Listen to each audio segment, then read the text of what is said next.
పశ్చిమ బెంగాల్లో విజయం తెలంగాణ బీజేపీలో జోష్ నింపిందా? ఇక బీజేపీ టార్గెట్ తెలంగాణయేనా? వ్యూహాత్మకంగానే నరేంద్ర మోదీ సభను నిర్వహిస్తున్నారా అంటే అవును అనే సమాధానాలే వినిపిస్తున్నాయి. బెంగాల్లో ఎన్నికలను కరణ నిజం చేసుకున్నటువంటి కమలనాథులు తెలంగాణలో ఏం చేయబోతున్నారు? Have a look. బెంగాల్ విజయంతో తెలంగాణ బీజేపీ మంచి జోష్లో ఉంది.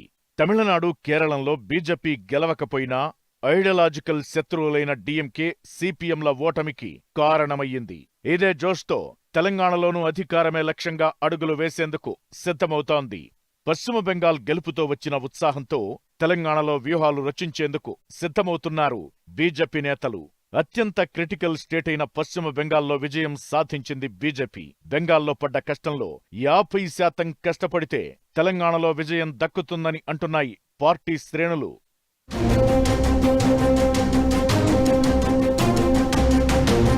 కాంగ్రెస్ ప్రభుత్వ వైఫల్యాలను ఎండగడుతూ గతంలో బీఆర్ఎస్ చేసిన తప్పులను ఎత్తిచూపుతూ రెండు పార్టీలు తెలంగాణ ప్రజలను ఎలా మోసం చేశాయో చెబుతూ ప్రజల్లోకి వెళ్లేందుకు సిద్ధమవుతున్నారు కమలనాథులు. మరీ ముఖ్యంగా ఇటీవల తీసుకుని వచ్చిన మహిళా రిజర్వేషన్ బిల్లును అడ్డుకోవడం, డీలిమిటేషన్ బిల్లును అడ్డుకోవడం లాంటి విషయాలను ప్రజల్లోకి గట్టిగా తీసుకెళ్లాలని నిర్ణయించారు. మహిళా రిజర్వేషన్ బిల్లును వ్యతిరేకించడంతోనే డీఎంకే స్టాలిన్, పినరై విజయన్ ఓటమికి కారణమయ్యాయని రేవంత్ రెడ్డి కాంగ్రెస్ కు సైతం తెలంగాణలో అదే గతి పడుతుందని పదే పదే చెప్పేందుకు సిద్ధమవుతున్నారు కమలనాథులు.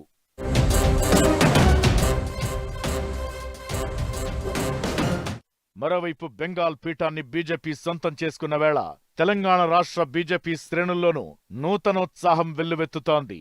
గతంలో బెంగాల్ బీజేపీ చేసిన ట్వీట్ను కోట్ చేస్తూ తెలంగాణ బీజేపీ తమ అధికారిక ఖాతాలో నెక్స్ట్ తెలంగాణ అంటూ ఆసక్తికరమైన ట్వీట్ చేసింది. అంతేకాకుండా దీనిని తమ అకౌంట్లో పిన్ ట్వీట్ గా ఉంచడంతో ఈ పోస్ట్ నెట్టింట తీవ్ర వైరల్ గా మారింది.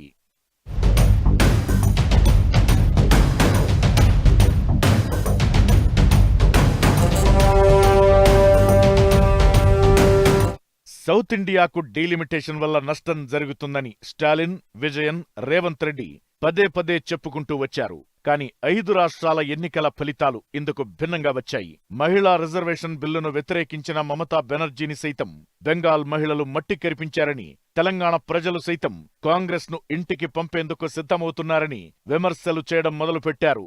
అంతేకాకుండా కేంద్ర ప్రభుత్వం అన్ని వర్గాలకు చేస్తున్న సంక్షేమ పథకాలు వివరిస్తూ అధికారం వైపు అడుగులు వేసేందుకు వ్యూహాలు రచిస్తున్నారు. ఇందులో భాగంగానే ప్రధాని మోదీ సభను 5 రాష్ట్రాల ఎన్నికల ఫలితాల తరువాత వ్యూహాత్మకంగానే పెట్టినట్లు పొలిటికల్ సర్కిల్స్ లో చర్చ నడుస్తోంది.